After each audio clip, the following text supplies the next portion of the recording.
She texted, "You're not spontaneous. You never surprise me anymore." I replied, "True."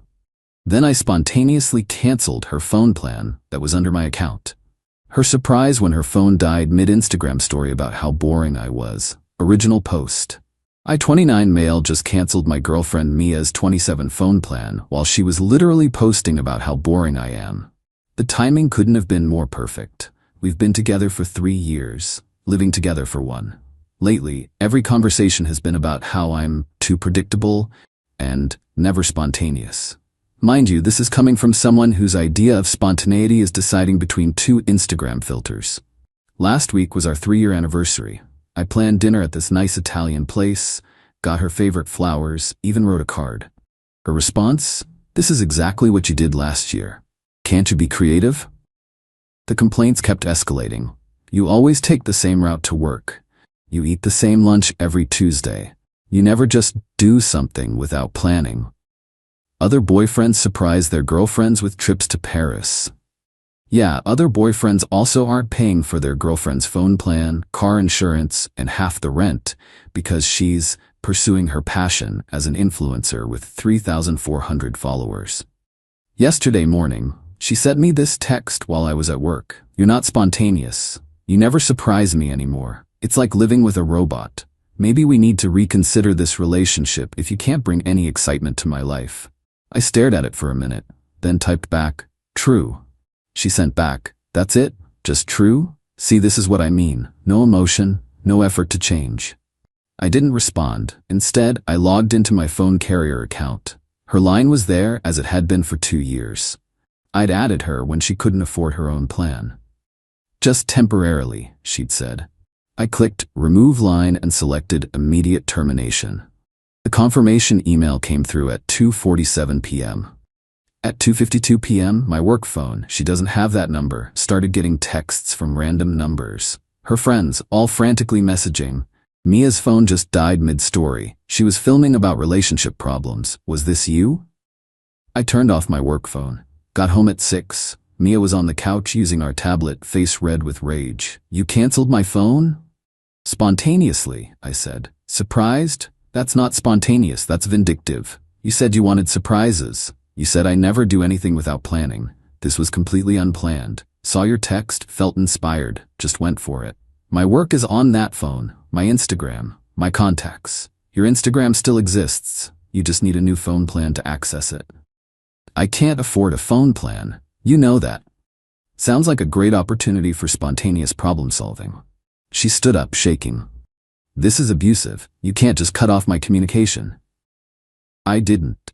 You have the tablet. You have Wi-Fi. You have a laptop. I just stopped paying for your cell service." "That's financial abuse." "No, financial abuse would be if I prevented you from getting your own phone plan. You're free to go to any carrier right now. They're open until 8. "With what money?" "The money from your influencer work? The sponsored posts you're always talking about?" Silence. We both knew her last sponsored post was for a teeth whitening kit that paid her $50 3 months ago. "I'm calling my mom," she said. "On what?" I asked. The look on her face when she realized she couldn't even do that? That was the surprise I'd been planning all afternoon without even knowing it. Update 1 next day. The entitlement explosion has been spectacular. Mia's mom, Denise, showed up at 7 a.m. Apparently, Mia had to walk to the neighbors to use their phone last night. Denise was not happy. "How dare you isolate my daughter?" She isolated herself when she decided she was too good for my predictable support, but not too good for my money. She's building her career. For 3 years? Most careers show some progress by now. You're controlling her through finances. I'm not controlling anything. I'm just not paying for her phone anymore. She's an adult. Mia stood behind her mom, smirking like she'd won something. Then Denise said the magic words. "Well, I'll just add her to my plan." Mia's face fell. "Mom, your plan only has like 2 gigabytes of data. That's plenty. I need at least 50 gigabytes for my content. 50. That's $200 a month." "Exactly," I said. "I've been paying that for 2 years." Denise turned to Mia. "You said he was only paying for a basic plan." The sweet moment when Mia had to admit she'd been lying to her mom about the extent of my financial support? Delicious. But the real entertainment started when Mia tried to salvage her career. Using our Wi-Fi and her laptop, she posted a sob story on Instagram about financial abuse and controlling behavior. Tagged all the domestic violence hashtags. Problem? She forgot I still follow her spam account where she practices her stories. Posted the exact same story there first with the caption, "Testing engagement. Which angle gets more sympathy, abuse, or empowerment?" I screenshot that immediately. Her main post got some traction until someone asked, "Why can't you afford $30 for a basic phone plan if you're an influencer?" Her response, "It's not about the money, it's about the principle." Someone else, "The principle of paying for your own phone as an adult?" The comments devolved from there. Then Mia's best friend Kayla called me, on my actual phone, that I pay for myself. "You need to fix this." Fix what? She's spiraling, she can't work without her phone. McDonald's is hiring, they'll provide a headset. That's not funny, she's going to lose brand deals. What brand deals? Name one. Long pause. She's in talks with several companies. She's been in talks since we met. I'm done subsidizing her delusions. You're gonna regret this when she leaves you. Kayla, she already threatened that. Yesterday. Before I canceled the phone. She's not leaving, she can't afford to. The best part? Mia tried to access our shared Netflix to watch something and discovered I downgraded to the single screen plan. My screen. Currently playing The Office at my work. She had to watch me watch TV on the tablet while she sat there phoneless and Netflixless. "This is petty," she screamed. "This is spontaneous," I corrected. "I'm unpredictably changing our services based on my mood. Isn't it exciting?" She threw a pillow at me. I caught it. "Predictable," I said. She stormed off to the bedroom. Our bedroom. That I'd pay rent for. Update 2, 3 days later. Mia's entitlement reached new heights, but in the stupidest possible ways. Day 2. She tried to weaponize social media without a phone. Set up elaborate photo shoots using our tablet but needed Wi-Fi to post. Started going to coffee shops for free Wi-Fi. Spent $7 on a latte to post one photo about independence. The irony was lost on her. Day 3. Her mom cracked and got her a flip phone with calling and texting only. Mia posted about it on Instagram from the tablet, calling it digital minimalism and choosing presence over pixels. Someone commented, "Didn't you just post yesterday about needing a phone for work?" She deleted the comment. But here's where it gets good. Mia decided to take control of her finances, announced she was getting a job. A real job. Her mom was so proud. Even helped her apply to some marketing positions. Then I got an email from a company I'd interviewed with last month.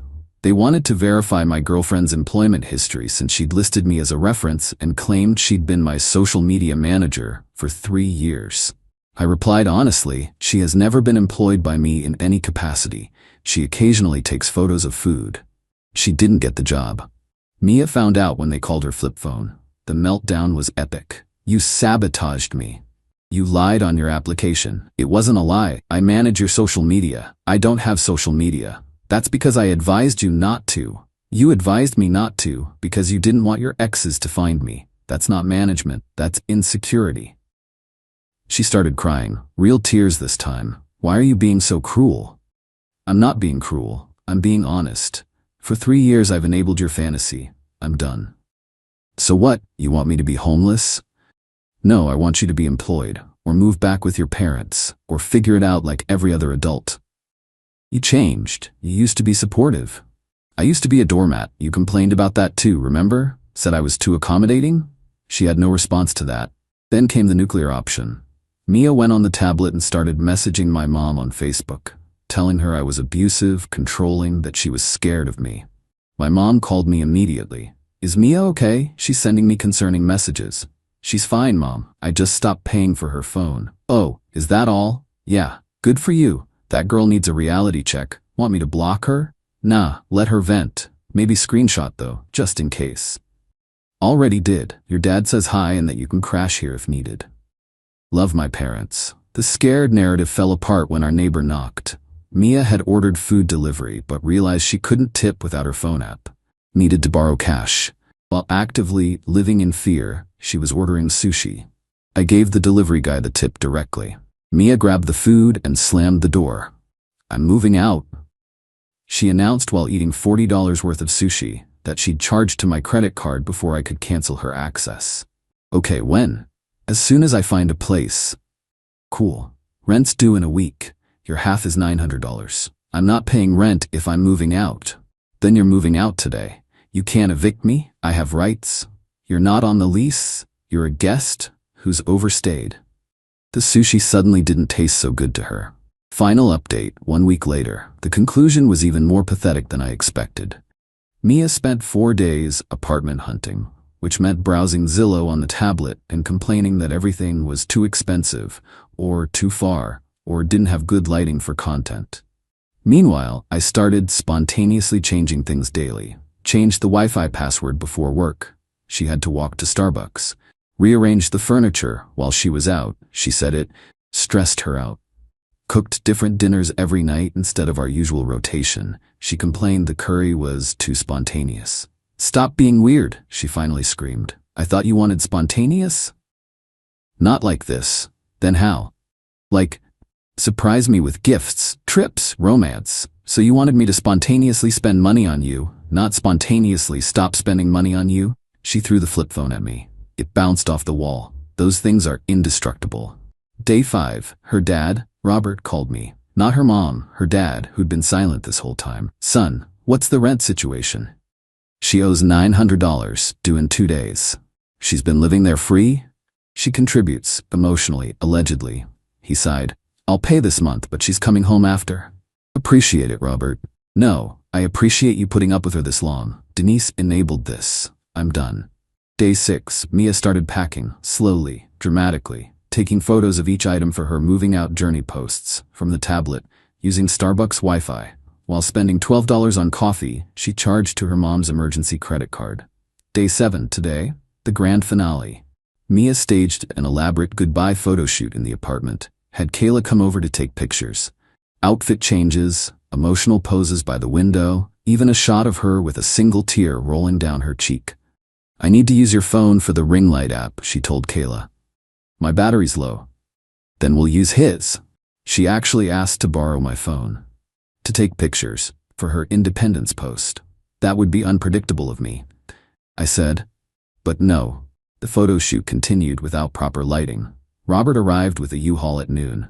Efficient, quiet, just started loading boxes. Dad, be careful with that, it's my ring light. You mean the ring light Greg bought you last Christmas? It was a gift? That you're taking? Yes. Robert looked at me. I shrugged. It was a gift. He shook his head and kept loading. The last box was loaded by 2 p.m. Mia stood in the doorway, clearly expecting something. A big romantic gesture? Me to beg her to stay? So this is it, she said. Looks like it. You're really gonna let me leave? I'm not letting you do anything. You're choosing to leave. You changed everything. You ruined us.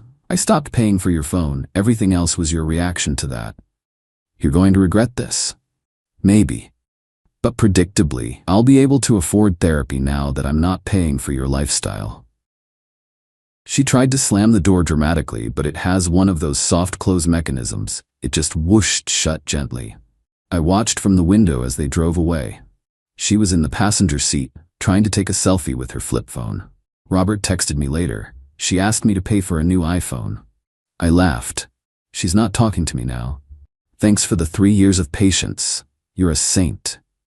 Plot twist. Mia's moving back home Instagram post from her laptop at her parents' house using their Wi-Fi got weird attention. Turns out 3 other guys commented variations of, "Wait, you said you were single," with screenshots of recent DMs where she was flirting with them while we were still together. Her follower count dropped by 900 in 2 hours. She texted me from her flip phone. This is your fault somehow. I didn't respond. Blocked her number. Spontaneously. I'm sitting here in my quiet apartment, watching whatever I want on Netflix, eating cereal for dinner. Tuesday is soup day, but I'm being unpredictable. And feeling peaceful. My buddy Jake said I should have kicked her out months ago. He's right. But watching her implode over a phone plan was oddly satisfying. I learned something though. When someone complains you're boring, they usually just mean you're not entertaining them enough.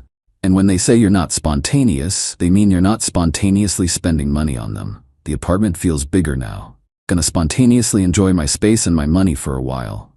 Oh, an update. Her Instagram bio now says entrepreneur, digital minimalist, phoenix rising from the ashes. Her last post has 47 likes, including one from her mom, who commented, "Get a job. Even Denise is done." Edit. For everyone asking, yes, I kept the ring light. Spontaneously decided to use it for my work Zoom calls. My boss said I look very professional now. Edit 2. Mia made a TikTok about escaping financial abuse. It has 132 views, and all the comments are people explaining how paying your own bills is an abuse. She deleted it.